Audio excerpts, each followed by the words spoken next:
judges lan ane tia campu katalan. Tia tuman fetawa ilak lai lungta chapter 6 verses 22 to 27. Nyang pawe moeman tampu 22. Yong wan pawe mosa te ngawe i 23. Aron hayang i ha yim lan te Israel katalan te moeman pu pawan te taulan ngau jon lakching ne itaw si i 24. Yong wan pawe nang te moeman tau hayang nang pautik ang tau 25.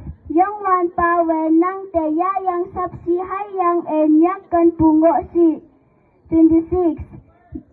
Yong wan pawe nang mongha pu pai lai si hayang nang te chingmai pasi 27. Tau kai iman Israel katalan tang me moeman cha ne amin yik tamaa tawe iman te moeman tamlak chai pu molan te kawang moeman pa